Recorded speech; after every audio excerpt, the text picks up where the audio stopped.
Kembali setelah 10.000 tahun kultivasi. Bab 151 hingga bab 157. Bab 151.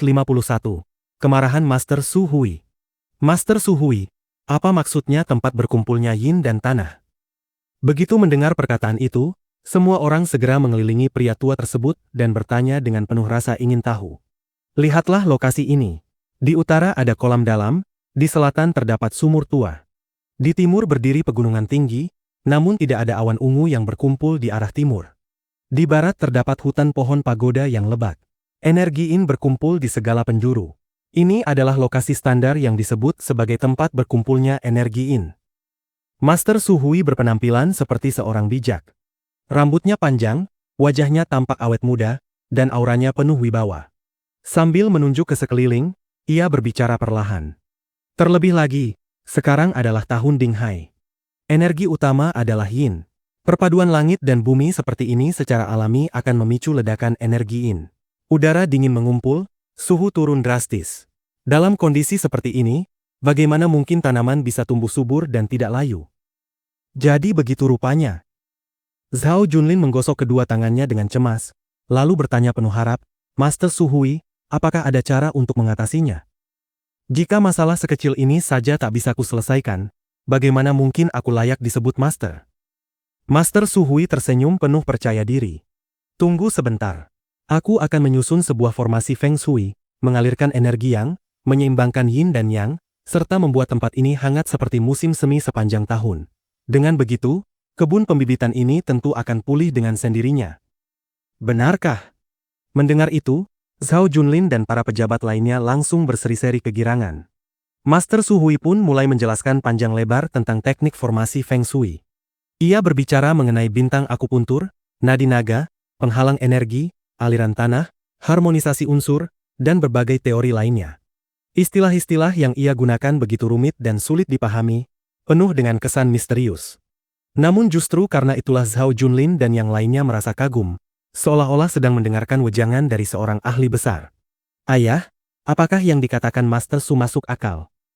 Di tengah kerumunan, seorang gadis cantik berusia sekitar 20 tahun menarik lengan seorang pria parubaya dan bertanya dengan suara pelan.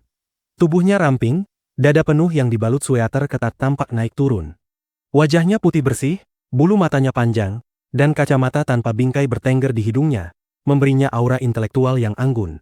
Pria parubaya itu bernama Yan Jianfan, wakil presiden Akademi Pertanian Provinsi. Ia adalah pakar botani terkemuka, penerima tunjangan khusus dari negara, serta seorang ilmuwan terkenal dengan banyak murid di bawah bimbingannya. Gadis yang bertanya adalah putrinya, Yandi, seorang mahasiswa doktoral di akademi yang sama dan juga ahli di bidang pertanian. Jarak pengetahuan seperti memisahkan gunung. Aku memang tidak sepenuhnya mengerti apa yang dibicarakan Master Su, tetapi teori Feng Shui tidak bisa begitu saja dianggap tahayul, jawab Yan Jianfan dengan wajah serius. Feng Shui dapat dipahami sebagai ilmu tentang pemilihan dan penciptaan lingkungan. Ia mencerminkan hubungan timbal balik antara manusia dan alam, antara penyesuaian dan kompromi. Pada dasarnya, ini adalah manifestasi dari pemikiran kuno tentang kesatuan manusia dengan alam. Para mahasiswa doktoral di sekitarnya mendengarkan dengan saksama, takut melewatkan satu kata pun. Setiap ucapan Yan Jianfan mengandung wawasan akademis yang mendalam. Bagi mereka, ini adalah pelajaran berharga. Contohnya, jembatan Golden Gate di Amerika Serikat dikenal sebagai jembatan bunuh diri. Sejak dibangun, lebih dari 230 orang melompat dari sana. Dalam 10 tahun terakhir saja, lebih dari 50 kasus terjadi. Mengapa bisa demikian? Ia berhenti sejenak, lalu melanjutkan. Pertama, pemandangan di sana sangat luas. Saat berdiri di atas jembatan, seseorang bisa merasa kecil dan tak berarti di hadapan langit dan bumi. Selain itu, struktur baja jembatan yang bergetar ringan menciptakan rasa tidak stabil di bawah kaki. Semua ini memberi sugesti psikologis yang kuat. Jika seseorang sedang mengalami tekanan, depresi, atau kecemasan, lingkungan seperti itu akan memperkuat perasaan putus asa, seolah-olah melompat adalah satu-satunya jalan keluar. Lingkungan dapat memengaruhi mental manusia, dan pada akhirnya memengaruhi perilaku serta nasibnya. Mata cerdas Yandi berbinar. Ia mulai memahami maksud ayahnya.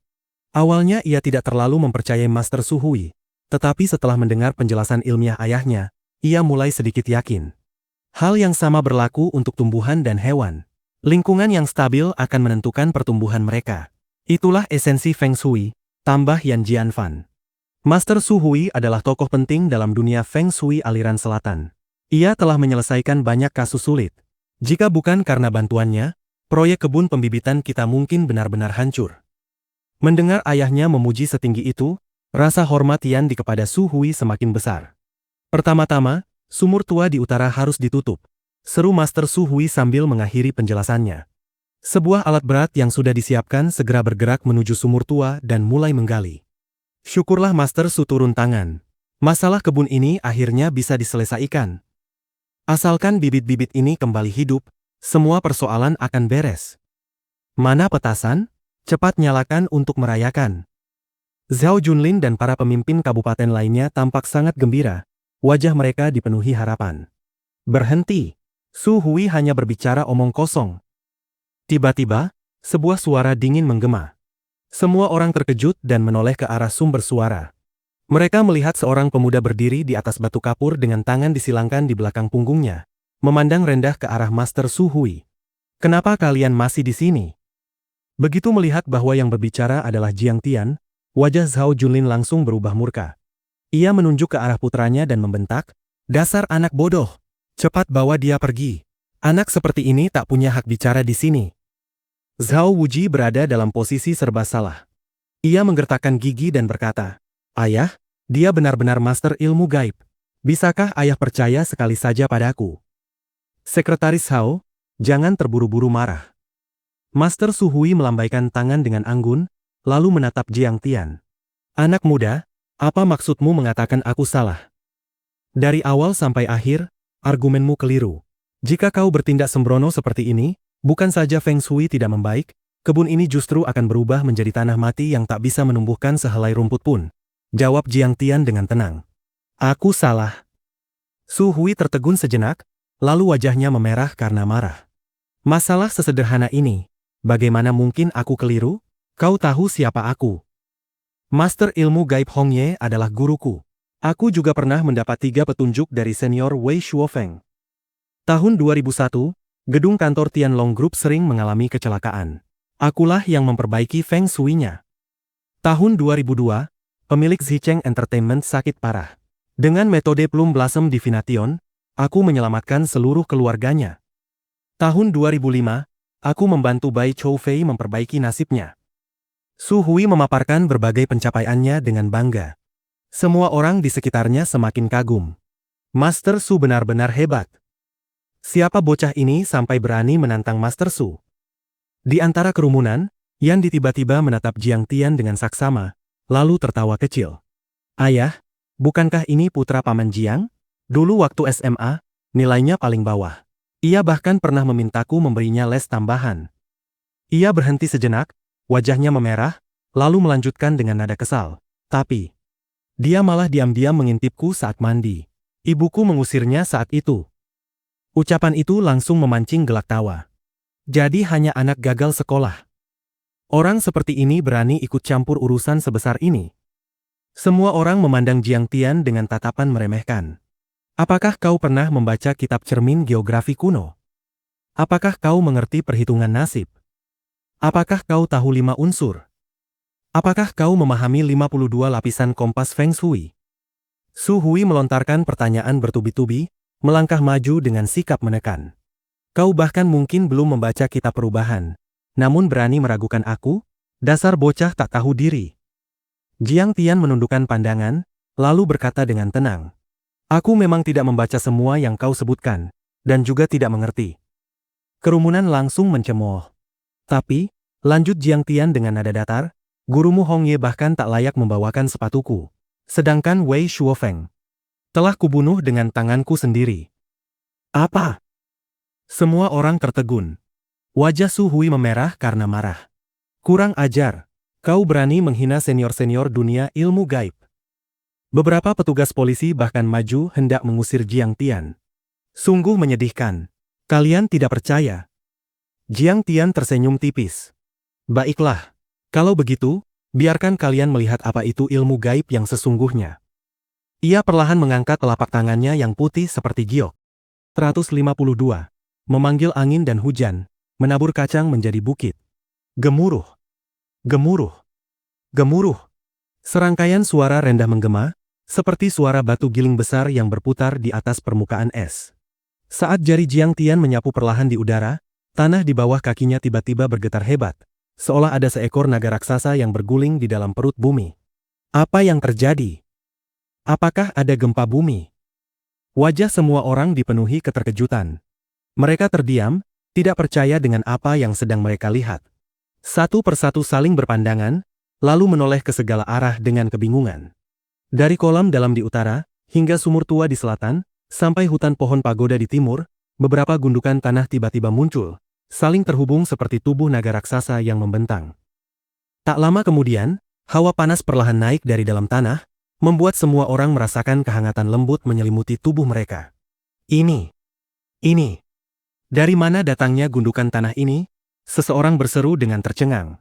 Ya Tuhan, Master, lihat itu.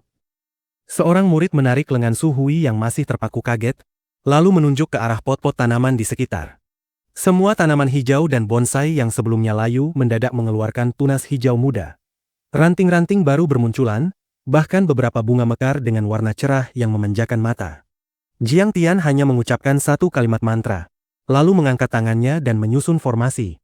Dalam sekejap, ribuan hektar kebun pembibitan itu seolah saling terhubung, membentuk lingkungan yang sangat cocok bagi pertumbuhan tanaman, dipenuhi energi kehidupan yang melimpah. Di tengah lautan bunga dan dedaunan yang berputar perlahan, Jiang Tian berdiri dengan tangan terlipat di belakang punggungnya. Senyum tipis tergantung di sudut bibirnya, seperti seorang immortal monarch yang turun ke dunia fana. Ini adalah. Mengucapkan mantra lalu mengangkat tangan membentuk formasi. Melihat pemandangan itu, Su Hui bergumam seperti orang kehilangan jiwa. Seluruh tubuhnya gemetar hebat, wajahnya dipenuhi keterkejutan yang tak terlukiskan. Master, apa maksudnya mengucapkan mantra lalu mengangkat tangan membentuk formasi? Tanya beberapa murid dengan suara gemetar, akhirnya tersadar dari keterkejutan mereka. Bahkan seorang ahli tongsuan dan cultivation level pun, ketika ingin berkomunikasi dengan langit dan bumi, harus melafalkan mantra agar kekuatannya bisa muncul.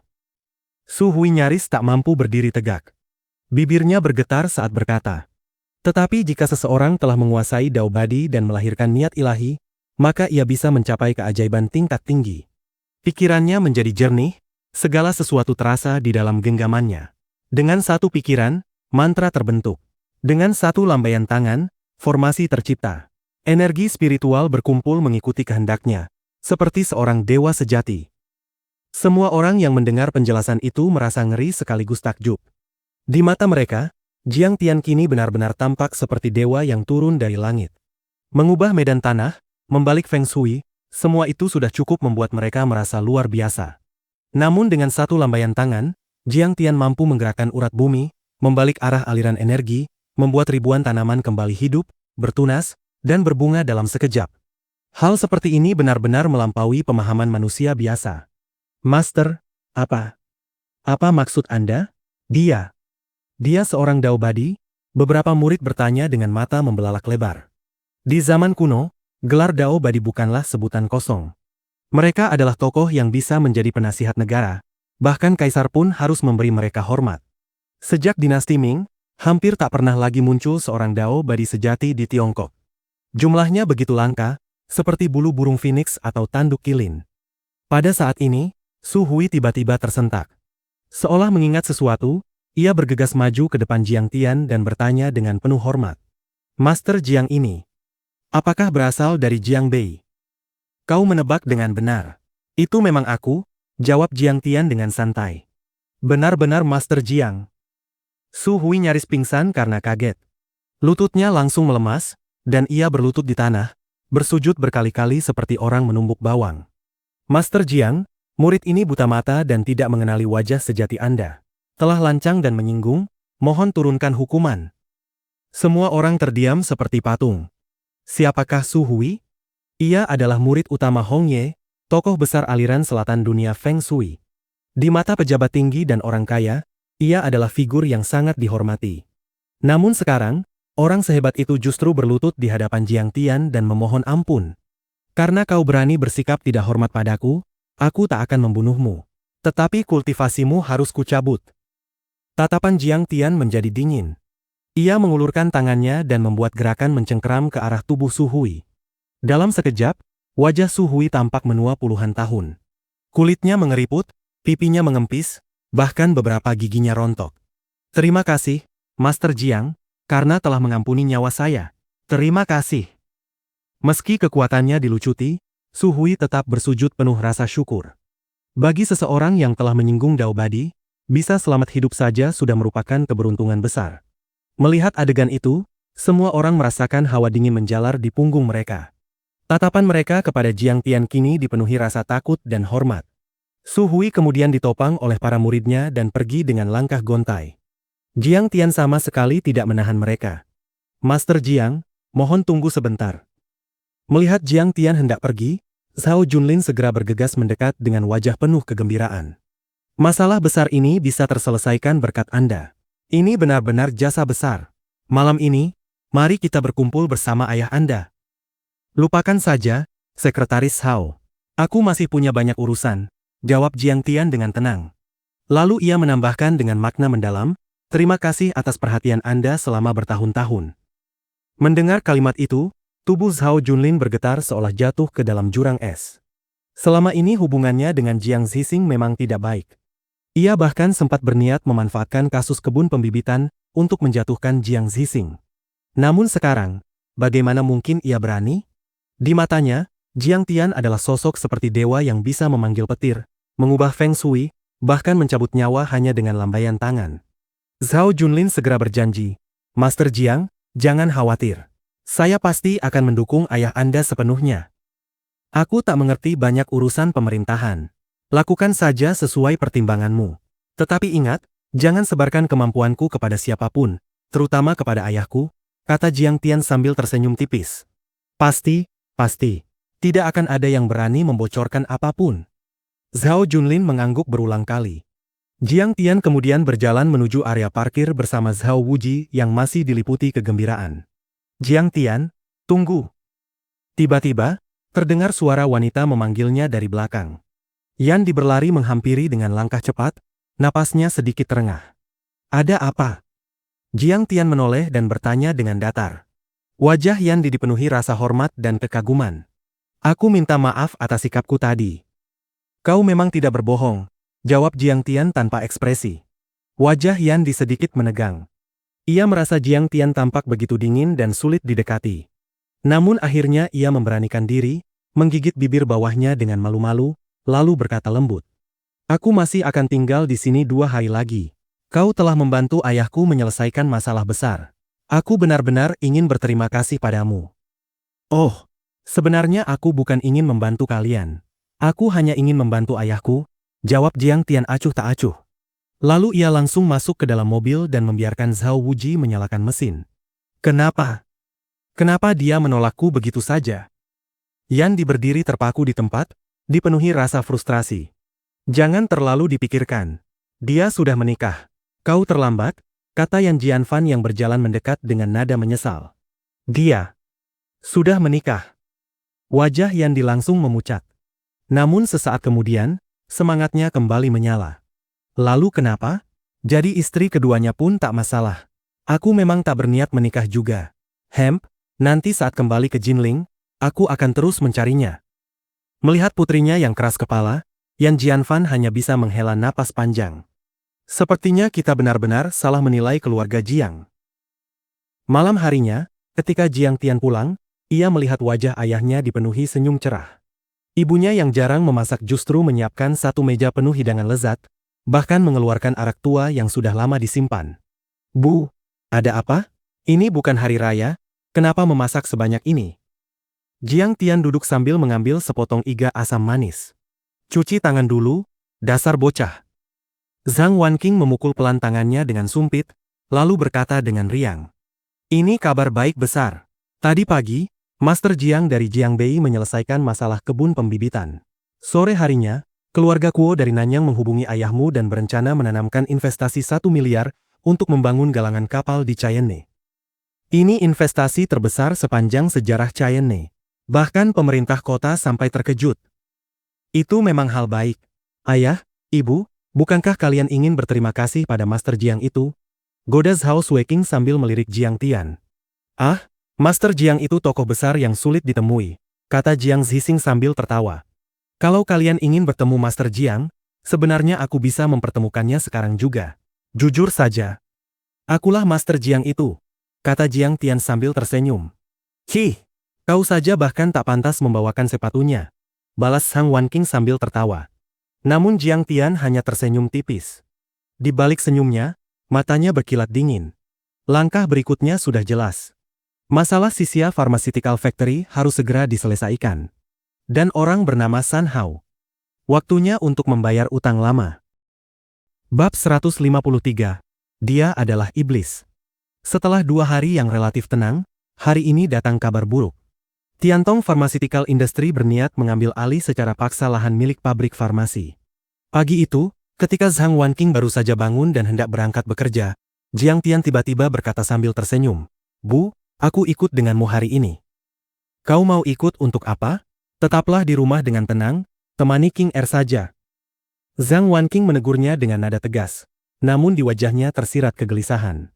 Setelah putusan tingkat pertama selesai, pengadilan telah mengeluarkan surat pemberitahuan eksekusi. Hari ini pihak Tiantong Pharmaceutical Industry dijadwalkan datang untuk mengambil alih lahan. Situasinya sangat mungkin berubah menjadi kacau. Karena itulah, Zhang Wanqing sama sekali tidak ingin Jiang Tian terlibat dalam urusan ini. "Wuji, kemarilah. Antar aku ke pabrik ibuku." Tanpa banyak bicara, Jiang Tian langsung menelepon Zhao Wuji dengan nada datar. Di kantor Direktur Xixia Pharmaceutical Factory, Bos Tiantong Pharmaceutical Industry, M.A. Yumu, sedang duduk santai di sofa dengan kaki disilangkan. Di belakangnya berdiri beberapa pria berbaju hitam yang membawa pipa besi dan parang panjang. "Nona Zhang, ini surat dari pengadilan. Cepat angkat kaki dan serahkan tanah ini kepada kami." Wajahnya penuh senyum sinis. Sambil menjepit rokok di mulutnya, ia menghembuskan asap dan menatap Zhang Wanqing seolah sedang memandangi orang mati. Pria itu tampak berusia sekitar 40 hingga 50 tahun. Kemeja putihnya rapi tanpa noda, sepatu kulitnya mengilap, rambutnya disisir rapi ke belakang. Dari luar, ia tampak seperti pengusaha sukses. Dialah orang yang telah menjebak Zhang Wanqing sejak awal. Di permukaan, ia adalah bos Tiantong Pharmaceutical Industry. Namun sebenarnya, ia hanyalah seekor anjing peliharaan San Hao. "M.A. Yumu, kami sudah mengajukan banding tingkat kedua. Ini bukan keputusan final. Surat eksekusi ini belum berlaku. Jika kau berani bertindak gegabah, aku akan memanggil polisi." Meski dikelilingi gerombolan preman, Zhang Wanqing tetap mempertahankan wibawanya dan berteriak lantang. "Nona Zhang, terimalah kenyataan. Kau pikir bisa melawanku dengan uang? Jangan bercanda." M.A. Yumu tertawa meremehkan, lalu melambaikan tangan dengan acuh. Seret ketua Zhang keluar. "Hancurkan semua komputer dan berkas di kantor ini." Beberapa pria berbaju hitam langsung maju hendak bertindak. Namun tepat pada saat itu, pintu kantor tiba-tiba didorong terbuka. Sesosok pemuda bertubuh tinggi muncul di ambang pintu dan berkata dengan suara dingin, "Keluar." "Siapa kau?" M.A. Yumu awalnya hanya anak buah kelas bawah San Hao, tetapi setelah lama berkecimpung di dunia hitam, ia langsung bisa merasakan aura mengerikan dan haus darah yang terpancar dari tubuh Jiang Tian. Seketika itu juga hatinya bergetar. "Kau tidak berhak tahu siapa bosku." Zhao Wuji yang berdiri di belakang Jiang Tian mencibir dingin. "Kembali dan katakan pada tuanmu. Bosku menunggunya malam ini di Fengyi Mansion." Sejak melihat kekuatan Jiang Tian, Zhao Wuji sudah menganggap dirinya sebagai adik kecil setia Jiang Tian. "Zhao Wuji, bocah tengik, kau pikir kau punya kualifikasi untuk berbicara dengan Tuan Muda San?" M.A. Yumu yang biasa bergaul di Jinling sudah terlalu sering bertemu dengan anak-anak orang kaya. Anak pejabat daerah kecil seperti Zhao Wuji sama sekali tidak ia pandang sebelah mata. "Masih belum mau pergi? Kalau ingin mati, aku bisa mengabulkannya." Jiang Tian tersenyum dingin. Suaranya sedingin es yang menusuk tulang. Mendengar itu, M.A. Yumu langsung meledak marah. Ia membanting rokok yang masih setengah menyala ke lantai, menginjaknya dengan keras, lalu menghantam meja dan berdiri. "Bocah sialan, berani sekali kau. Baik, hari ini aku akan membuatmu tahu kenapa bunga bisa berwarna merah." Ia mengangkat tangan dan menunjuk ke arah Jiang Tian serta Zhao Wuji. "Hajar mereka." Patahkan kaki mereka untukku. Atas perintahnya, beberapa pria kekar langsung menerjang maju seperti serigala lapar. Xiao Tian, cepat keluar. Zhang Wanqing langsung panik luar biasa. Salah satu preman bernama Datong melayangkan tinju dengan ganas ke arah Jiang Tian. Namun Jiang Tian hanya berdiri tenang. Dengan sedikit gerakan, sebuah perisai cahaya keemasan tiba-tiba menyelimuti tubuhnya. Tinju Datong bahkan belum menyentuhnya. Tubuh pria itu mendadak terpental seperti terkena peluru meriam. Ia memuntahkan darah segar, menabrak pintu kayu hingga hancur berkeping-keping, lalu tergeletak di tanah. Semua orang menoleh ngeri. Datong terus memuntahkan darah. Di antara darah itu bahkan tampak potongan-potongan organ dalam. Tulang-tulang di tubuhnya remuk tak terhitung jumlahnya. Waktu seolah membeku. Orang-orang yang tadinya hendak menyerang mendadak kaku di tempat. Mata mereka dipenuhi ketakutan, tubuh mereka gemetar hebat. Kabut darah memenuhi ruangan, menusuk hidung semua orang. Suara teriakan marah tadi seolah lenyap di telan kehampaan. Kantor itu jatuh dalam keheningan mutlak. Bahkan suara jarum jatuh pun mungkin bisa terdengar. Dia adalah iblis. Setelah lebih dari 10 detik, akhirnya ada satu orang yang menjerit ketakutan dengan suara gemetar. Ma Yumu begitu ketakutan hingga kedua lututnya lemas. Ia langsung berlutut di lantai. Mohon ampun. Aku hanya menjalankan perintah. Semua ini ide San Hao. Kirim pesan pada San Hao. Malam ini, datanglah menemuiku di Fengyi Mansion. Jiang Tian berkata dengan tenang. Baik. Aku pasti menyampaikan. Selama Anda tidak membunuhku, apapun akan kulakukan. Ma Yumu terus bersujud memohon. Air mata bercucuran, bahkan celananya basah karena ketakutan. Datong bahkan belum sempat menyentuh Jiang Tian, tetapi sudah terpental oleh perisai cahaya misterius. Bagaimana mungkin Ma Yumu bisa memahami hal semacam ini? Dalam pikirannya, Jiang Tian bukan lagi manusia, melainkan makhluk gaib yang mengerikan. Bagaimana mungkin ia berani melawan keberadaan seperti itu? Angkut orang itu dan cepat pergi. Jiang Tian melambaikan tangan dengan dingin, sama sekali tidak berniat melihat mereka lagi. Targetnya hanyalah San Hao. Semut-semut kecil seperti mereka tidak layak diperhatikan. Baik, kami pergi sekarang. Sekarang juga. Ma Yumu dan anak buahnya langsung kabur terbirit-birit. Setelah lebih dari 1 menit berlalu, Zhang Wanqing akhirnya tersadar dari keterkejutannya. Jiang Tian, bagaimana kau bisa melakukan itu tadi? Ia menatap putranya dengan tatapan tak percaya. Sosok Jiang Tian di hadapannya terasa begitu asing. Bu, jangan khawatir. Aku sudah bukan diriku yang dulu lagi. Jiang Tian menggenggam tangan ibunya yang masih gemetar dan berkata dengan lembut namun tegas. Aku pernah berkata sebelumnya, Medicine King Group tidak akan runtuh. Zhang Wanqing mengangguk pelan. Putranya tidak menjelaskan lebih jauh, dan ia pun tidak bertanya lagi. Akhirnya, senyum lembut penuh kelegaan muncul di wajahnya. Ibu tahu, putraku adalah yang paling hebat di dunia ini. Benar. Bagaimanapun juga aku mewarisi gen luar biasa dari ayah dan ibu, jawab Jiang Tian sambil tertawa. Kau memang pandai bicara. Zhang Wanqing memutar bola matanya, lalu kembali mengernyit khawatir. Kau benar-benar akan menemui San Hao malam ini. Sekarang kau memang punya kemampuan, tapi jangan membuat masalah terlalu besar. Segala sesuatu harus diselesaikan dengan cara yang sah dan wajar. Tenang saja, Bu. Aku akan berbicara baik-baik dengan mereka. Jiang Tian mengangguk sambil menyembunyikan kilatan niat membunuh di matanya. Di Jinling, lantai tertinggi gedung dinasti real estate, ruang kerja ketua direksi. Hehe, Zhang Wanqing dan Zhao Wuji ternyata punya nyali besar juga. Berani menyentuh orangku. Sepertinya mereka sudah bosan hidup. San Hao mengenakan setelan bermerek Fancy Zhe. Ia berdiri di depan jendela kaca besar, memandang pemandangan sungai Qinhuai, kuil Fuzi, dan jalan Wuyi di bawah sana dengan ekspresi tenang. Berdiri di tempat ini, ia selalu merasa seperti menguasai setengah kota Jinling. Ia pernah bersumpah untuk menjadi orang dengan kekuasaan dan kekayaan terbesar di kota ini. Selama bertahun-tahun, bisnisnya melesat tanpa hambatan. Hampir tak ada yang berani melawannya. Namun hari ini, ia akhirnya menabrak batu besar yang keras. Sepertinya kalian adalah anak sapi yang baru lahir, tak takut pada harimau. Kalian sama sekali tidak tahu seberapa besar kekuatanku. Awalnya aku hanya ingin mengambil tanah itu saja. Tapi sekarang, Kalian memaksaku untuk membunuh. Tatapan San Hao menjadi dingin dan suram. Otot di wajahnya berkedut, giginya bergemeretak. Di Jinling, tidak ada yang berani menyentuh orang-orangku. Hanya kalian saja, aku bisa membunuh kalian dalam hitungan menit. Bab 154. Penopang Besar San Hao. Sebagai pewaris pertama keluarga San di Jinling, San Hao lahir dengan sendok emas di mulutnya. Namun ia bukanlah tipikal tuan muda manja yang hanya tahu bersenang-senang. Kemampuan pribadi dan kecerdasannya benar-benar luar biasa. Setelah lulus dari Wharton Business School di Amerika Serikat, ia langsung mengambil alih bisnis keluarganya. Begitu memegang kendali, ia melancarkan serangkaian operasi modal yang memukau. Banyak taipan besar di wilayah Suzhou tumbang di tangannya. Beberapa pertarungan bisnis yang ia lakukan bahkan dianggap sebagai duel paling menegangkan dalam dunia ekonomi setempat.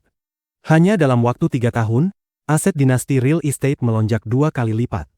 Banyak strategi bisnisnya kemudian dijadikan contoh klasik dalam bidang hubungan masyarakat, pemasaran, manajemen, hingga keuangan. Tidak sedikit profesor di sekolah bisnis maupun pengusaha senior yang menjadikannya bahan studi. Mahasiswa dari berbagai universitas pun mempelajari langkah-langkahnya dengan penuh kekaguman. Selain itu, di balik layar, ia juga merupakan pemimpin tersembunyi dari organisasi bawah tanah terkuat di Jinling. Bahkan salah satu tokoh besar dari Shape City pernah memujinya dengan sangat tinggi. San Hao adalah elit yang benar-benar hidup di dunia nyata. Ia menguasai sistem keuangan barat yang paling canggih, tetapi juga memahami kondisi nasional Tiongkok. Ia mampu menggabungkan keduanya dengan sempurna. Sandong, tuan muda Tang dari Shape City telah tiba. Seorang sekretaris wanita cantik bertubuh tinggi mengetuk pintu lalu masuk sambil berbisik di telinga San Hao. Mendengar kabar itu, ekspresi San Hao langsung berubah. Wajahnya yang semula tenang kini dipenuhi kejutan dan kegembiraan. Ia buru-buru berkata, "Bagus, bagus sekali. Segera perintahkan semua manajer tingkat menengah ke atas untuk pergi ke bandara menyambutnya. Apakah di bandara sudah disiapkan karpet merah, spanduk, dan bunga segar?" "Sudah disiapkan sesuai instruksi Anda sejak awal," jawab sekretaris itu dengan suara lembut, meski dalam hatinya ia merasa heran. San Hao selama ini dikenal sebagai tuan muda nomor 1 di Jinling. Ia bisa memanggil angin dan hujan, tangannya menjangkau langit. Lalu mengapa ia bersikap begitu hormat terhadap seorang Tang Xiaoze? Tentu saja, sekretaris itu tidak tahu bahwa Shape City merupakan pusat ekonomi terdepan Tiongkok. Dibandingkan Shape City, perkembangan Jinling masih jauh tertinggal. Dari segi latar belakang maupun posisi, San Hao sebenarnya berada jauh di bawah Tang Xiaoze. Jika bukan karena hubungan baik sejak muda, mustahil mereka bisa bekerja sama. "San Hao, tidak perlu menjemputku di bandara. Aku sudah sampai." Tiba-tiba pintu kantor terbuka. Seorang pemuda melangkah masuk dengan tenang. Ia hanya membawa seorang pengawal, wajahnya penuh senyum tanpa sedikit pun kesombongan. "Ah, Tuan Muda Tang. Mengapa Anda datang sendiri? Seharusnya saya yang menjemput Anda di bandara. Ini benar-benar kelalaian saya." San Hao yang biasanya sombong dan angkuh kini berubah total. Di hadapan Tang Xiaoze, ia bersikap seolah-olah cucu kecil yang sangat patuh. "Tidak perlu berlebihan seperti itu," jawab Tang Xiaoze ringan. Tang Xiaoze mengenakan jubah panjang bergaya klasik, sepatu kain lembut, dan rambut panjang yang disisir rapi. Di lehernya tergantung untaian tasbih Buddha. Seluruh penampilannya sangat tenang dan sederhana. "Kenapa Tuan Muda Tang berkata begitu?" tanya San Hao bingung. Ia merasa ada yang aneh. Julukan 4 Tuan Muda Shape City seharusnya masih melekat pada Tang Xiaoze. Namun kini penampilannya benar-benar berubah. Setelah keduanya duduk, sekretaris cantik itu menyajikan teh kungfu dengan gerakan anggun. Ia bahkan sengaja menurunkan sedikit kerah bajunya dan membuka satu kancing, memperlihatkan sekilas kulit putihnya. Sebelumnya, San Hao telah memberi isyarat kepadanya bahwa ini adalah kesempatan emas. Jika ia bisa menarik perhatian Tang Xiaoze, masa depannya akan berubah total. Namun tidak peduli seberapa genit dan menggoda sikapnya, Tang Xiaoze tetap duduk tenang seperti biksu tua yang sedang bermeditasi. Bahkan ia tidak melirik sedikit pun. Apakah dia tidak tertarik pada wanita? Sekretaris itu hanya bisa menghela napas kecewa dalam hati. "Yang Mulia Tang, sekretaris ini sengaja kusiapkan untuk Anda. Dia gadis bersih dari keluarga baik-baik, bukan bintang kecil murahan," ujar San Hao dengan nada menjilat. Sekretaris itu segera menundukkan kepala dengan malu-malu, memainkan perannya dengan sempurna. Namun Tang Xiaoze hanya mengernyit pelan. Wanita adalah sumber malapetaka. Sebaiknya dijauhi saja, jawabnya datar. Melihat Tang Xiaoze sama sekali tidak tertarik, San Hao buru-buru mengganti topik. Benar, mengapa Tuan Muda Tie dan Tuan Muda Bai tidak ikut kali ini? Saya sangat merindukan mereka. Tang Xiaoze tersenyum pahit dan menggeleng. Jangan dibahas lagi. Kaki mereka dipatahkan oleh Master Jiang. Sampai sekarang belum pulih. Master Jiang itu benar-benar sehebat itu. San Hao tampak terkejut. Ia langsung menepuk dada dengan bersemangat. Jika Tuan Muda Tang mempercayai saya, serahkan saja masalah ini kepada saya. Saya bisa menyewa beberapa penembak jitu dari luar negeri. Tembak saja dia sampai mati. San Hao, jaga mulutmu. Tang Xiaoze hampir melompat dari kursinya. Keringat dingin langsung mengucur di wajahnya. Wajahnya dipenuhi ketakutan mendalam. Master Jiang itu ibarat naga sejati. Dia tidak takut peluru, bahkan bisa berjalan di atas air dan membunuh dari jarak jauh. Jangan menyeretku ke dalam masalah. Sambil berkata demikian, ia menggenggam tasbih di tangannya, memejamkan mata, lalu melantunkan doa. Terima kasih atas perlindungan para bodhisattva dan para dewa dari segala penjuru. Semoga aku tidak pernah bertemu Jiang Taichu lagi. Sejak dipermalukan Jiang Tian di Laizhou, hidup Tang Xiaoze benar-benar berubah. Setiap hari ia merasa gelisah, takut sewaktu-waktu Jiang Tian muncul dan membunuhnya. Akhirnya ia mulai memuja Buddha. Ia bahkan menghabiskan 300 juta untuk membangun kuil besar, membuat patung Buddha raksasa, lalu berjalan 2000 anak tangga sambil berlutut dan bersujud 9 kali di setiap langkahnya. Sejak itu, ia benar-benar tidak pernah bertemu Jiang Tian lagi. Karena itulah ia semakin yakin bahwa ini adalah berkat perlindungan Buddha. Mulai saat itu, ia makan vegetarian, membaca kitab suci, dan selalu berdoa sebelum tidur. Melihat tingkah Tang Xiaoze, San Hao hanya bisa terdiam. Di matanya, semua ini terasa agak konyol. Namun saat itu, Ma Yumu mengetuk pintu dan masuk. Tuan Muda San, Feng Yi Menshan sudah siap. San Hao mengangguk, lalu melihat Ma Yumu masih berdiri ragu-ragu. Kenapa kau belum pergi? Ma Yumu tampak gelisah. Teman bernama Zhao Wuji itu sangat aneh. Sepertinya orang yang bersamanya adalah ahli bela diri. Tuan Muda San, sebaiknya Anda berdamai saja dan tidak memaksakan tanah itu. Apa? Ahli bela diri? San Hao tertawa meremehkan. Ahli bela diri apa? Bisa tahan peluru tidak? Ia menoleh ke arah Tang Xiaoze. Tuan Muda Tang, bukankah Anda membawa beberapa ahli? Pengawal di samping Tang Xiaoze maju selangkah dan berkata dingin. Namaku Dong Su. Julukanku tinju besi Dong Su. Tingkat kultivasiku adalah kesempurnaan besar internal strength. Setelah berkata demikian, ia menampar meja dengan ringan. Sekejap kemudian, bekas telapak tangan yang dalam tercetak jelas di atas meja kayu solid itu. Master. Benar-benar master. San Hao langsung terkejut. Setelah memuji habis-habisan, ia berkata dengan penuh semangat. Kakak Dong, urusan tanah ini memang agak rumit. Ada orang yang melukai anak buahku. Tapi dengan Anda di sini, saya benar-benar tenang. Di Jinling, ahli bela diri tidak banyak, jawab Dong Su dengan senyum tipis. San Hao akhirnya benar-benar merasa lega. Ia lalu berkata kepada Tang Xiaoze dengan hormat. Tuan Muda Tang, karena ini pertama kali Anda datang ke Jinling, izinkan saya menyiapkan hiburan terbaik. Feng Yi Menshan adalah tempat paling mewah untuk makan, minum, dan bersenang-senang. Namun Tang Xiaoze menggeleng pelan. Tidak perlu. Aku sudah memeluk ajaran Buddha. Tidak tertarik pada wanita. Kalian saja yang bersenang-senang. Lagi pula, aku paling tidak suka melihat kekerasan. Saat kalian sibuk nanti, aku akan menunggu di luar saja. San Hao terdiam. Apakah ini masih Tang Xiaoze yang dulu angkuh dan mendominasi? Perubahannya benar-benar luar biasa. Pada saat itu, sekretaris wanita tadi memberanikan diri berkata, Tuan Muda Tang, aku punya adik bernama Tang Jialin. Dia penggemar setiamu dan sangat ingin bertemu. Bolehkah aku membawanya malam ini?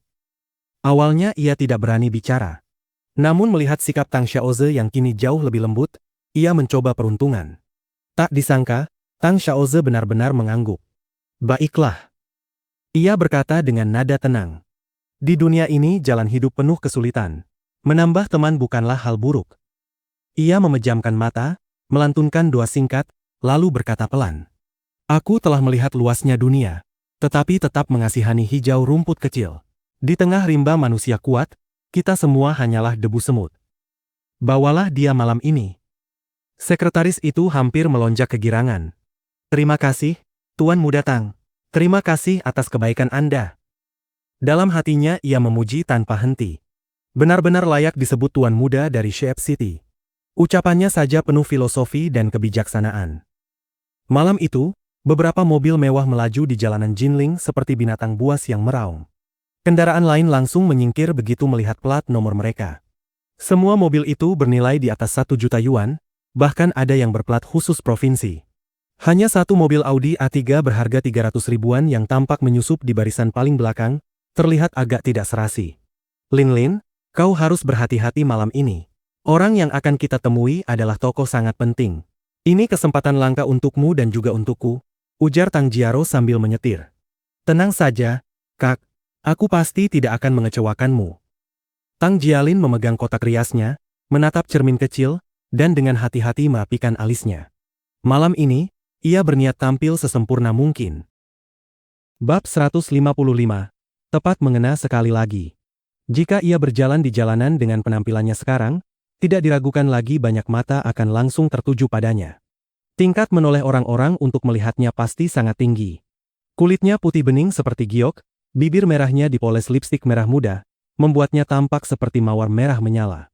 Rambutnya ditata dengan sangat rapi menjadi gelombang modis, menambah pesona menggoda pada dirinya. Ia mengenakan gaun yang memperlihatkan bahu dan pinggang rampingnya. Dada penuh dan kulit bahunya yang putih berkilau tampak samar-samar, memancarkan daya tarik yang mampu memikat jiwa siapapun yang memandang. Tang Jialin hanyalah lulusan universitas kelas 3. Berkat hubungan ayahnya, ia bisa bekerja sebagai pegawai biasa di dinasti real estate. Jika malam ini ia bisa meninggalkan kesan baik pada Tuan Muda Tang dan dibawa olehnya, maka ia akan benar-benar melangkah masuk ke dunia kelas atas yang sesungguhnya. Bahkan mungkin menikah dengan keluarga kaya raya. Saat itu, jangankan mobil mewah biasa, bahkan Audi A8 pun akan bisa ia miliki kapan saja. Walaupun pekerjaannya biasa-biasa saja, ia tetap berasal dari keluarga pejabat. Ia sangat pandai bersosialisasi dan merasa cukup percaya diri pada kemampuan dirinya sendiri. Kalau Tuan Muda Tang benar-benar menyukaimu, lalu bagaimana dengan hubunganmu dengan Zhao Wuji? Tanya Tang Jiaro. Dibandingkan para tokoh besar itu, Zhao Wuji bukan apa-apa. Hanya sampah saja. Kami sudah putus sejak lama, jawab Tang Jialin dengan nada jijik. Ia sendiri juga merasa heran. Entah mengapa, sejak kembali dari Wushan untuk menghadang Jiang Tian, ia merasa Zhao Wuji tiba-tiba kehilangan semua pesonanya. Keesokan malamnya mereka langsung berpisah. Baguslah kalau begitu. Anak dari keluarga kecil seperti dia memang tak bisa dibandingkan dengan Tuan Muda Tang. Apalagi sekarang dia berdiri di pihak Sang Wan King, sama saja memusuhi Tuan Muda San, ujar Tang Jiaro dengan puas. Tak lama kemudian, iring-iringan mobil tiba di Fengyi Mansion yang terletak di pinggiran barat Jinling dan memasuki sebuah halaman kecil. Setelah semua orang turun dari mobil, Ma Yumu berkata, Tuan Muda San, orang itu sudah menunggu di lantai atas. Tempat ini sudah kami kosongkan sebelumnya. Baik, kalian temani Tuan Muda Tang dulu. Aku akan naik menemuinya. Jawab San Hao sambil melambaikan tangan, lalu memimpin rombongannya naik ke lantai 2. Pada saat ini, amarahnya sudah tak tertahankan lagi. Dalam hati ia telah memutuskan, apapun yang terjadi, malam ini ia harus membunuh bocah itu. Angin malam yang dingin meniup jas salah satu pria kekar hingga tersingkap. Tang Jialin tanpa sadar berseru pelan. Dia membawa pistol di pinggangnya. Kecilkan suaramu. Tang Jiaro melotot pada adiknya. Tentu saja mereka membawa pistol. Semua orang di sini membawa senjata. Polisi tidak peduli. Wajah Tang Jialin langsung pucat pasi, suaranya bergetar. Apa yang perlu ditakutkan? Keluarga San punya hubungan sangat dalam dengan kepolisian. Membunuh orang pun bukan masalah besar bagi mereka. Tang Jiaro menatap punggung San Hao dengan penuh hormat dan kebanggaan. Ini baru kekuasaan yang sesungguhnya. Dibandingkan mereka, kita ini benar-benar seperti orang bodoh. Tang Jialin terdiam, seolah baru saja membuka pintu menuju dunia baru. Hatinya dipenuhi rasa iri, kagum, dan juga rendah diri. Tuan Muda Tang jauh lebih hebat daripada Tuan Muda San. Kau lihat sendiri bagaimana sikap San Hao di depan Tang Xiaoze, benar-benar tunduk seperti bawahan. Bisik Tang Jiaro, mengingatkan adiknya agar memanfaatkan kesempatan ini. Tuan Muda Tang, bolehkah aku duduk di mobilmu? Di luar sangat dingin. Setelah mendengar nasihat kakaknya, Tang Jialin mulai gelisah. Ia menundukkan tubuhnya, mengetuk jendela mobil dengan suara lembut dan manis. Kerah bajunya sedikit terbuka, memperlihatkan lekuk putih yang menggoda tanpa terasa dibuat-buat. "Silakan," jawab Tang Xiaoze dengan ekspresi tenang, bahkan dengan sopan membukakan pintu untuknya. "Tuan Muda Tang, namaku Tang Jialin. Aku sudah lama mengagumimu," ucapnya sambil mengulurkan tangan rampingnya, mata indahnya berbinar penuh harap. "Maaf, Nona Tang. Aku sekarang memeluk ajaran Buddha. Sebaiknya tidak perlu berjabat tangan," jawab Tang Xiaoze sambil tersenyum tipis. Dulu ia memang dikenal sebagai tuan muda paling berandal di Shape City, sering bergelimang wanita. Namun sekarang ia benar-benar meyakini bahwa wanita adalah sumber malapetaka. Waktu itu, hanya karena ia melirik Zhao Xueqing sekali saja, hidupnya hampir hancur total. Bagaimana kalau wanita ini ternyata punya hubungan dengan Jiang Taichu? Tang Jialin merasa canggung, tetapi tetap memaksakan senyum. "Tuan Muda Tang, berjabat tangan hanya sopan santun biasa. Aku sebagai wanita saja tidak takut, mengapa Anda justru takut?" Amitabha. Tang Xiaoze memutar tasbih di tangannya dan berkata dengan serius. "Nona Tang, kau belum tahu apa artinya ceroboh. Jika kau pernah mengalami bencana sepertiku, kau pasti akan jauh lebih berhati-hati." Sambil berkata demikian, bayangan Jiang Tian kembali melintas di benaknya. Tubuhnya tanpa sadar menggigil. Tanpa ragu sedikit pun, ia membuka pintu dan turun dari mobil, bahkan tidak melirik lagi ke arah Tang Jialin, seolah sedang menghindari ular berbisa. Ia berdiri di tepi kolam di halaman, memandang ikan mas yang berenang-renang dengan penuh ketenangan. Wanita, mana bisa dibandingkan dengan ikan mas dan daun teratai ini? Daun teratai yang gugur membawa keindahan sunyi, ikan mas berenang dengan bebas tanpa beban. Tang Jialin masih belum menyerah. "Tuan Muda Tang, kebetulan sekali, aku juga percaya pada Buddha." Ia segera mengeluarkan patung Buddha giok kecil dari dalam bajunya. Sebenarnya patung itu baru saja ia beli di perjalanan setelah mendengar nasihat kakaknya, agar bisa mencari topik pembicaraan. "Bagus sekali." Wajah Tang Xiaoze akhirnya menunjukkan sedikit kegembiraan. Tidak bertarung, tidak berebut, hati jernih tanpa banyak keinginan. Hanya dengan begitu seseorang bisa hidup panjang dan damai. "Kau sebaiknya bekerja di perusahaanku saja. Aku kebetulan kekurangan asisten." Ia menghela napas panjang seperti orang yang mendapat pencerahan. "Bagus, bagus sekali. Orang yang percaya Buddha memang memiliki kebijaksanaan besar. Kadang manusia memang harus percaya pada takdir." "Benarkah, Tuan Muda Tang? Anda benar-benar bersedia membawaku?" Tang Jialin begitu senang hingga hampir melompat kegirangan. Walaupun Tang Xiaoze mungkin tidak menyukainya secara pribadi, selama ia bisa berada di sisinya, berapa banyak orang kaya dan tuan muda yang akan ia kenal nantinya? Tang Jiaro di samping juga tersenyum lebar seolah baru saja memenangkan lotre besar.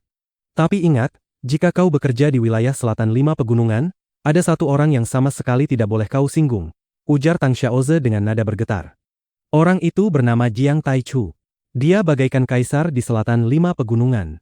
Jika aku bertemu dengannya, aku harus memanggilnya kakek." "Baik, baik. Aku pasti mengingatnya." Tang Jialin mengangguk seperti ayam mematuk beras, menanamkan nama itu dalam-dalam di hatinya. "Apakah Jiang Taichu itu benar-benar sehebat itu?" tanya Tang Jiaro penasaran. "Tentu saja. Dia adalah sosok seperti dewa." Tang Xiaoze mulai menceritakan berbagai hal. Berjalan di atas air, mengendalikan petir, terbang di udara, memadatkan ki menjadi senjata, bahkan membunuh orang dari jarak jauh. Semakin ia bercerita, semakin Tang Jialin dan kakaknya merasa seperti mendengar dongeng dari langit. Pada saat itulah terdengar ledakan keras dari lantai 2. Kaca jendela pecah berhamburan, serpihan kayu dan kaca beterbangan seperti kupu-kupu.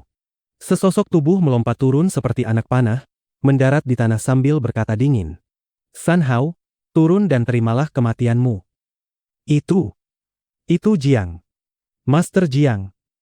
Begitu melihat wajah orang itu dengan jelas, Tang Xiaoze benar-benar terkejut setengah mati.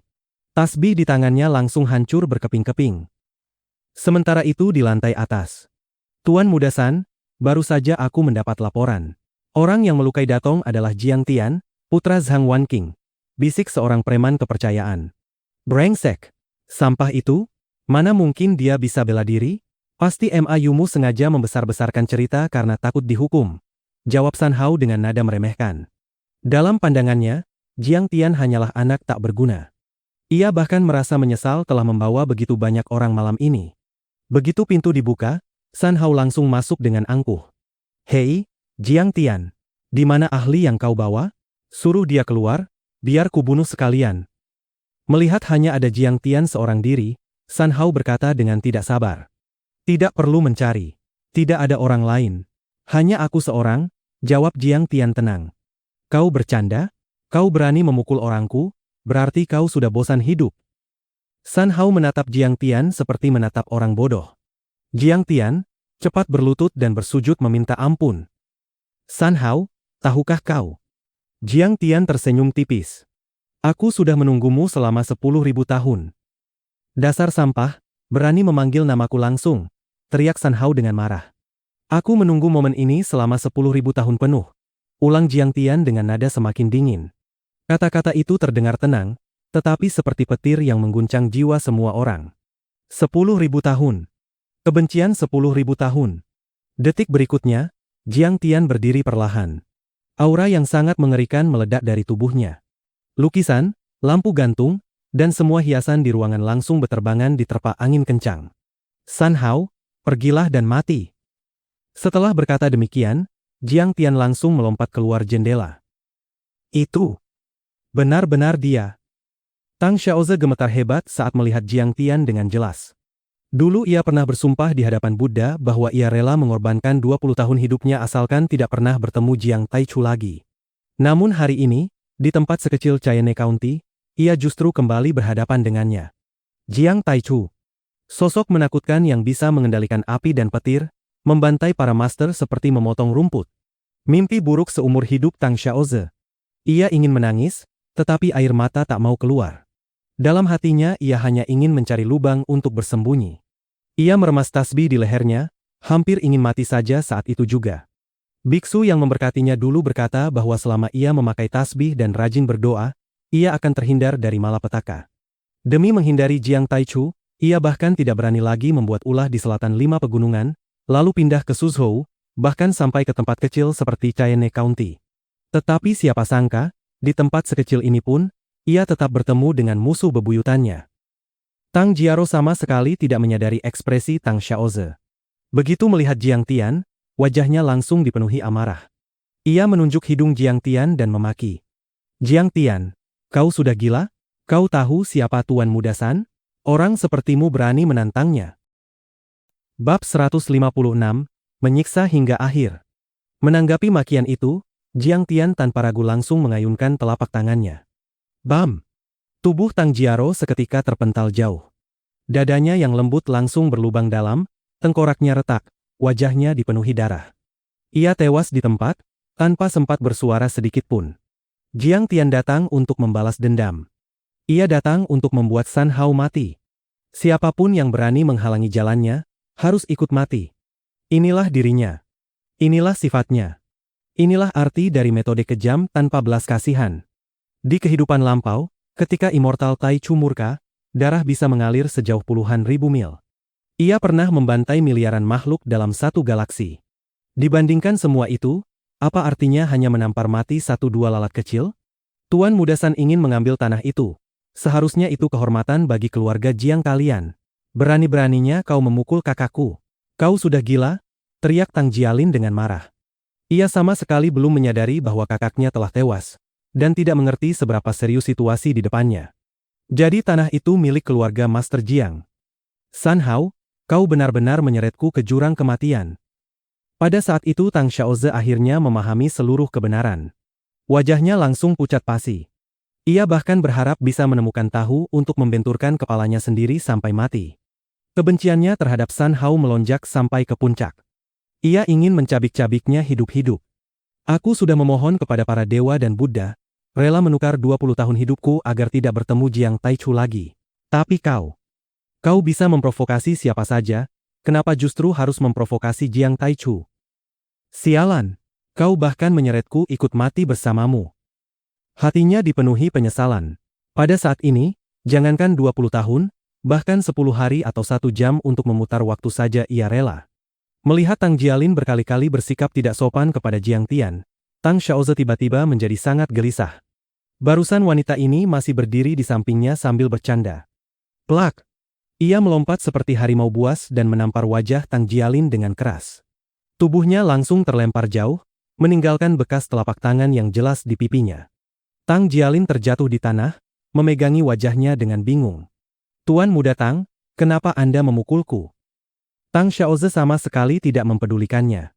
Ia langsung berlari ke hadapan Jiang Tian, berlutut di tanah dan berkata dengan suara gemetar.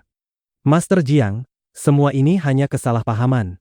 Aku akan memutus hubungan dengan San Hao. Aku bahkan bersedia membantumu membunuhnya. Dongsu, yang sebelumnya penuh percaya diri, kini berubah seperti reptil ketakutan. Ia ikut berlutut dan berkata sambil hampir menangis. Master Jiang, kami hanya ikut numpang lewat, benar-benar tidak berniat menjadi musuh Anda. Kalau Anda butuh bantuan membunuh orang, serahkan saja padaku. Aku sangat ahli dalam hal ini. Pada hari pertarungan Jiang Tian melawan Wei Shuofeng, ia sudah mendengar reputasi Jiang Tian dari para tamu villa. Ini adalah sosok yang bisa membunuh Mo Haoxiong hanya dengan menjentikan jari. Dirinya sendiri bahkan tak layak menjadi lawan. Apa? Jadi, dia adalah Master Jiang itu? Tang Jialin menatap Jiang Tian dengan wajah tak percaya. Sosok pemuda yang dulu ia anggap sampah sama sekali tak bisa ia hubungkan dengan Master Jiang yang barusan dipuji setinggi langit oleh Tang Xiaoze. Tidak perlu. Musuhku akan kubunuh sendiri. Jiang Tian tertawa dingin sambil berdiri dengan tangan di belakang punggungnya. Namun San Hao masih belum memahami situasi. Ia menarik Tang Xiaoze bangkit dan berkata dengan nada kesal. Tuan Muda Tang, untuk apa kau berlutut? Tenang saja. Aku membawa banyak penembak. Membunuhnya hanya butuh beberapa menit. Pergi sana. Aku tidak mengenalmu. Tang Xiaoze menendangnya hingga terhuyung dan menjauh, lalu berkata dengan gemetar. Kau berani memprovokasi Master Jiang? Kau benar-benar sudah bosan hidup. Pada saat itu, banyak penembak berlari naik dari lantai bawah dan mengepung Jiang Tian dari segala arah dengan senjata terarah. Melihat para penembak sudah berkumpul, kepercayaan diri San Hao langsung kembali. Ia tidak terlalu memikirkan ketakutan Tang Xiaoze. Baginya, perubahan sikap itu hanya karena efek aneh dari keyakinan Buddha. Ia menyalakan sebatang rokok, mengembuskan asap dengan angkuh, lalu memandang Jiang Tian dengan penuh hinaan. Jiang Tian, dasar sampah. Baru belajar sedikit kungfu sudah berani melawanku? Hari ini aku akan menunjukkan padamu kekuatan senjata api. Kalian semua, tembak dia sampai mati. Begitu perintah diberikan, suara tembakan meledak bersahut-sahutan. Api moncong senjata menyatu, dentumannya memekakkan telinga. Hemp, setelah kau mati, aku akan mencincang tubuhmu dan melemparkannya ke anjing. Bahkan orang tuamu pun harus ikut mati. Mata San Hao dipenuhi kebanggaan dingin. Bukan hanya dia, semua orang yang hadir berpikir sama. Di mata mereka, Jiang Tian sudah pasti akan mati. Mana mungkin manusia bisa menahan peluru? Namun detik berikutnya, pemandangan yang terjadi membuat semua orang tercengang tak percaya. Peluru-peluru yang melesat cepat seperti kilat, saat mendekati 1 meter dari tubuh Jiang Tian, tiba-tiba berhenti mendadak seolah ditahan kekuatan tak terlihat. Sebuah lapisan cahaya keemasan melindungi tubuh Jiang Tian seperti perisai dewa. Semua peluru melayang menggantung di udara, tak mampu maju sedikit pun. Diselimuti puluhan peluru itu, Jiang Tian tampak seperti dewa yang menguasai segalanya. Bagaimana? Bagaimana mungkin? Mata San Hao terbelalak. Rasa dingin merambat dari telapak kaki hingga ke ubun-ubunnya. Ia menjerit seperti kucing yang ekornya terinjak. Bahkan saat aku masih berada di tingkat kesempurnaan kecil saja, aku sudah tidak takut peluru. Apalagi sekarang, kekuatanku jauh melampaui ranah Grandmaster. Jiang Tian berkata dengan santai, lalu mengangkat tangannya dan melambaikan. Para penembak yang melihat itu hampir kehilangan jiwa. Baru saja hendak berlutut memohon ampun, peluru-peluru itu berbalik arah dan melesat kembali dengan suara tajam. Paf! Paf! Paf! Tubuh Ma Yumu dan para penembak lainnya langsung ditembus. Luka sebesar mangkuk terbuka di tubuh mereka, bahkan beberapa kepala hancur berkeping-keping. Kekuatan itu sama sekali bukan lagi seperti peluru, melainkan seperti bom mini. Dalam waktu kurang dari 1 detik, seluruh pasukan San Hao tumbang tak bernyawa. Hanya San Hao yang masih berdiri, sendirian di tengah angin malam, gemetar ketakutan. Bahkan peluru tidak bisa membunuhnya. Ia merasa seolah terjatuh ke dalam gudang es. Master benar-benar seperti naga. Gumam Tang Xiaoze dengan wajah pucat. Ini bukan manusia lagi, melainkan dewa. Hari ini ia benar-benar menyaksikan sendiri betapa menakutkannya kekuatan seorang Grand Master sejati. Jadi dia benar-benar Master Jiang. Benar-benar seperti dewa. Tang Jialin gemetar hebat, matanya dipenuhi ketakutan. Pelacur itu Zhang Wanqing. Bagaimana mungkin melahirkan iblis seperti ini? Gumam San Hao tanpa sadar. Walau suaranya sangat pelan, Jiang Tian tetap mendengarnya. Matanya langsung memancarkan niat membunuh. Dengan satu jentikan jari, gelombang ki berbentuk sabit memotong salah satu kaki San Hao secepat kilat. Jeritan mengerikan langsung menggema. Darah memancar, tubuhnya berguling di tanah. Apakah Ibu Jiang Taichu juga sesuatu yang bisa kau hina? Tatapan Jiang Tian berubah kejam. Jarinya bergerak seperti memetik kecapi. Bilah-bilah ki setipis sayap jangkrik melesat keluar, mengiris daging di tubuh San Hao sepotong demi sepotong. Setiap irisan begitu tipis hingga nyaris tembus pandang. Jeritan San Hao tak pernah berhenti. Membunuhnya langsung terlalu mudah. Jiang Tian ingin menyiksanya sampai mati, perlahan-lahan. Ia ingin melakukan penyiksaan paling kejam. Ling Qi.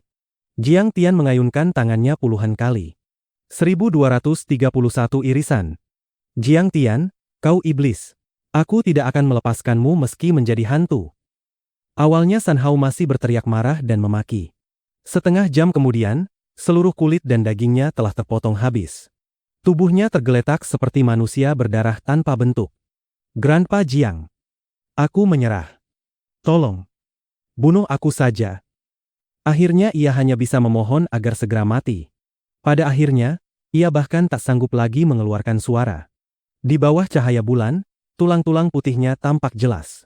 San Hao akhirnya menghembuskan napas terakhirnya. Matanya masih terbuka lebar, dipenuhi rasa sakit, ketakutan, dan penyesalan.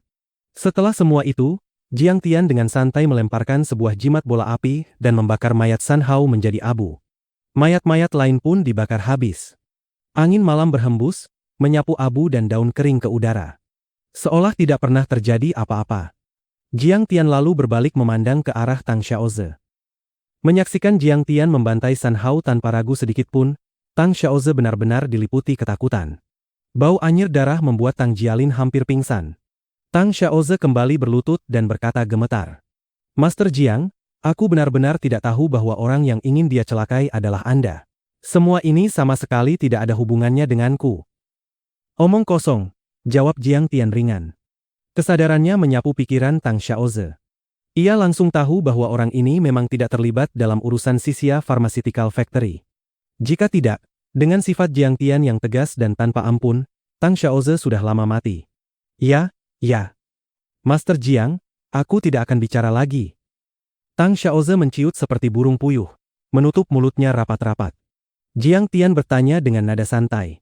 San Hao ingin menguasai pabrik obat di Cheyenne County. Bisakah kau membereskan masalah ini untukku? Tidak masalah. Serahkan semuanya padaku. Termasuk kematian San Hao hari ini, aku bisa memberi penjelasan yang masuk akal kepada keluarga San. Tang Xiaoze segera berjanji. Ia bisa saja mengatakan bahwa San Hao diculik pembunuh bayaran dari luar negeri. Sama sekali tidak akan mengaitkannya dengan Master Jiang. Bagus. Berlututlah. Jiang Tian menghapus ingatan Tang Jialin dengan satu sapuan kesadaran, bahkan tak repot meliriknya lagi. Dengan tangan di belakang punggung, ia perlahan melangkah keluar pintu. Bab 157. Kedamaian dan kebahagiaan. Di Cheyenne County, di rumah keluarga Jiang. Jiang Zixing dan istrinya sedang menunggu kepulangan Jiang Tian dengan cemas. Zixing, kamu terlalu ceroboh. Bagaimana bisa kamu membiarkan Jiang Tian bertemu San Hao? San Hao itu kejam dan licik, Jiang Tian pasti akan dirugikan olehnya. Jiang Zixing begitu gelisah hingga seperti semut di atas wajan panas. Ia terus mondar-mandir di ruang tamu tanpa bisa tenang sedikit pun. Waktu itu aku melihat dia bisa memukul mundur para preman, jadi kupikir dia mampu. Tapi sampai sekarang dia belum kembali. Jangan-jangan dia diculik oleh San Hao. Wajah Zhang Wanqing juga dipenuhi penyesalan dan ketakutan. Seharusnya kita meminta bantuan ayah Shen Shuai. Untuk apa bertarung langsung dengan San Hao? Dia punya ratusan anak buah, bahkan ada senjata api. Semakin dipikir, Jiang Zixing semakin khawatir. Ia langsung menelepon kepala kepolisian daerah dan memintanya pergi memeriksa keadaan. Tidak bisa, aku harus keluar mencari bersama polisi. Zhang Wanqing berdiri dengan tergesa-gesa. Ayah, ibu, tenang saja. Tidak ada yang bisa melukai Jiang Tian. Dia pasti segera pulang. Melihat kepanikan mereka, Zhao Sueking tersenyum lembut. Ia menekan bahu Zhang Wanqing agar duduk kembali dan berkata dengan suara menenangkan. Aduh, King Er, bagaimana mungkin kami tidak khawatir? Mendengar ucapan menantunya, Zhang Wanqing justru makin gelisah. Air mata hampir keluar dari matanya. Siapa San Hao itu? Salah satu eldest yang master teratas di Jinling, kekuatannya besar dan latar belakangnya sangat kuat. Bagaimana mungkin membiarkan putranya pergi sendirian untuk bernegosiasi? Pada saat itu, pintu rumah tiba-tiba terbuka. Zhang Wanqing segera menoleh. Melihat Jiang Tian masuk dengan tubuh utuh tanpa luka sedikit pun, ia langsung merasa lega. Little Tian, kamu sudah pulang. Kau benar-benar membuat ibu hampir mati ketakutan. Mendengar ucapan ibunya yang penuh perhatian dan kekhawatiran, Jiang Tian tersenyum hangat seperti matahari musim dingin. Berbeda jauh dengan sosoknya yang dingin dan kejam saat membantai musuh. Kini ia tampak seperti orang yang sama sekali berbeda. Bu, tenang saja. Masalah dengan San Hao sudah diselesaikan. Jiang Tian tertawa, lalu duduk santai sambil mengupas jeruk kumkuat di atas meja. Apa? Sudah diselesaikan? Mendengar itu, Jiang Zixing dan istrinya saling berpandangan tak percaya. San Hao telah mengerahkan begitu banyak tenaga dan rencana untuk merebut tanah pabrik obat itu. Ia menggunakan segala cara licik. Bagaimana mungkin menyerah begitu saja? Saat itu telepon Zhang Wanqing berdering. Ternyata dari pengacara keluarga San. Setelah mengangkat telepon, pihak sana langsung menyampaikan bahwa keluarga San telah membatalkan seluruh tuntutan utang, dan tidak lagi menginginkan tanah pabrik itu. Bahkan mereka meminta maaf kepada Zhang Wanqing. Benar-benar. Sudah selesai? Setelah menutup telepon, Zhang Wanqing masih tertegun lama, seolah belum bisa mencerna kenyataan. Masalah yang mengganggunya berbulan-bulan, hanya dengan Jiang Tian pergi sebentar saja. Langsung terselesaikan begitu mudah? Jiang Tian, bagaimana kamu menyelesaikannya? Jangan-jangan kamu melakukan sesuatu yang melanggar hukum. Wajah Jiang Zixing menjadi serius. Ia khawatir putranya melakukan hal gegabah. Oh, kebetulan aku punya teman dari Shape City yang mengenalnya. Dia membantu menengahi sedikit. Jiang Tian berkata dengan wajah polos. Aku juga bicara baik-baik dengannya. Pokoknya ayah dan ibu tenang saja, tidak akan ada masalah. Orang seperti dia mau diajak bicara baik-baik. Zhang Wanqing merasa sulit mempercayai. Zhao Sueking mengedipkan mata indahnya beberapa kali.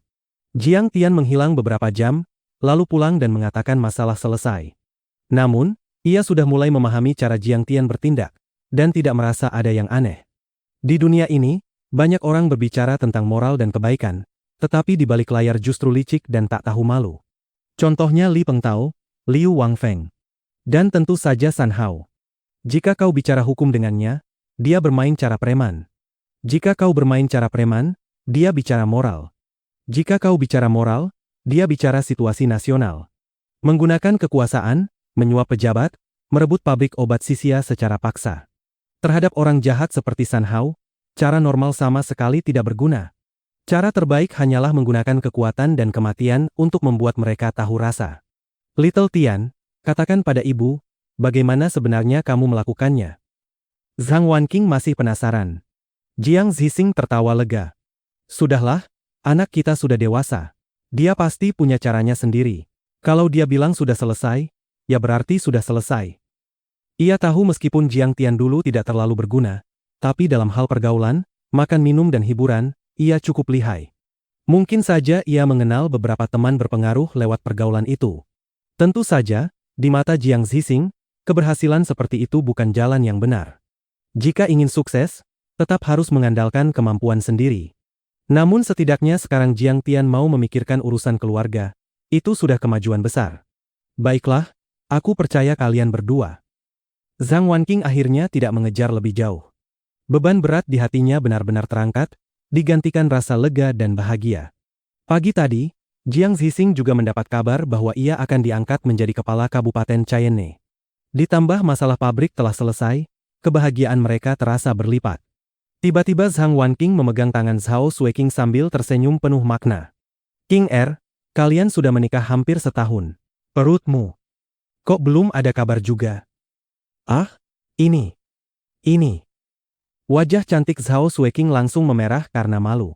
Sebelumnya Jiang Tian selalu bertingkah kacau dan dingin padanya, membuat hubungan mereka tidak harmonis. Mereka bahkan tidak pernah tidur bersama. Setelah Jiang Tian berubah, hubungan mereka membaik, tetapi Jiang Tian pernah berkata ingin namanya dikenal dunia lebih dulu sebelum benar-benar bersatu dengannya.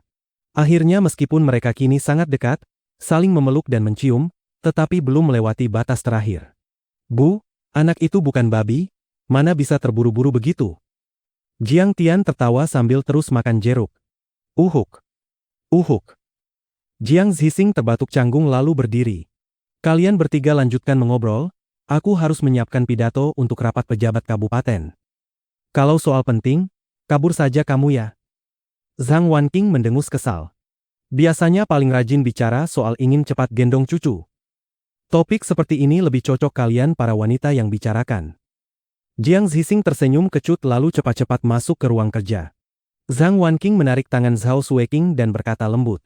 King ibu tahu dulu Jiang Tian itu tidak berguna dan sering menyakitimu. Kalau dia berani menindasmu lagi, katakan pada ibu. Ibu yang akan mengulitinya hidup-hidup. Ia mengusap wajah menantunya dengan penuh kasih. Kamu anak yang malang, sejak kecil tidak punya ibu. Tapi kamu memperlakukan ibu seperti ibumu sendiri. Selama ada ibu di sini, tidak ada yang boleh menyakitimu, termasuk Jiang Tian si bocah nakal itu. Ucapan sederhana itu terasa begitu hangat, membuat hati Zhao Sueking seperti meleleh. Bu, semua itu sudah berlalu. Mata indah Zhao Sueking sedikit basah. Sekarang dia sangat baik padaku. Menjadi istrinya, menjadi menantu ibu, adalah keberuntunganku selama 8 kehidupan. Kalau begitu, cepatlah beri ibu cucu. Topik Zhang Wanqing langsung kembali ke jalurnya. Jiang Tian sampai pusing dibuatnya. Bu, urusan anak itu tergantung Jiang Tian. Zhao Sueking menatap Jiang Tian seolah berkata, lihat, semua gara-gara kamu. Jiang Tian hanya duduk di samping, memperhatikan mereka berbincang. Hatinya dipenuhi rasa damai dan kebahagiaan. Meski ia kini menguasai South of the Five Rages dan disegani ribuan orang, hatinya tak pernah benar-benar berubah. Namun melihat pemandangan hangat seperti ini, ia merasakan kepuasan dan ketentraman yang belum pernah ada sebelumnya. Akhirnya Jiang Tian berkata, Bu, tenang saja. Dalam waktu setahun, kami pasti berusaha. Tak ingin ibu mertuanya terus membahas soal cucu, Zhao Sueking buru-buru mengalihkan topik. Bu, Jiang Tian bilang, pada hari ulang tahun kakek tahun ini, kita akan kembali ke keluarga Jiang dan membantu ibu merebut kembali Madison King Group. Merebut kembali Madison King Group. Tubuh Zhang Wanqing sedikit gemetar. Matanya langsung berkaca-kaca. Jiang Tian, jangan memaksakan diri. Ibu sudah tua, sudah tidak terlalu memikirkan semua itu. Namun Jiang Tian berkata dengan tenang namun tegas. Bu, aku sudah bilang. Aku pasti akan membantumu mengambil kembali Madison King Group. Melihat kepercayaan diri putranya, hati Zhang Wanqing tergerak. Tetapi segera ia tersenyum pahit. Mengambil kembali? Bagaimana mungkin? Paman dan bibimu sekarang punya kekuasaan dan dukungan besar. Tidak akan ada yang membela kita lagi. Bu, tenang saja. Jiang Tian tersenyum ringan. Nanti, aku akan membuat para wanita licik itu datang menyembahmu dan memohon agar kau kembali menjadi pemimpin Madison King Group. Begitu kartu asku kubuka, mereka bisa ketakutan setengah mati. Di balik ucapannya, Jiang Tian tahu dengan jelas. Dari segi latar belakang, ia kini menguasai South of the Five Rages dan bekerja sama dengan militer. Itu bukan sesuatu yang bisa dibandingkan oleh paman dan bibinya. Dari segi dana, ia bisa menggerakkan puluhan miliar. Kuo Family saja masih berutang 10 miliar padanya. Uang sebanyak itu cukup untuk membeli 10 Madison King Group sekaligus. Namun masih ada satu hal yang tidak ia ucapkan. Jika mereka tetap tidak mau tunduk, maka ia akan memukul mereka sampai tunduk. Bersambung.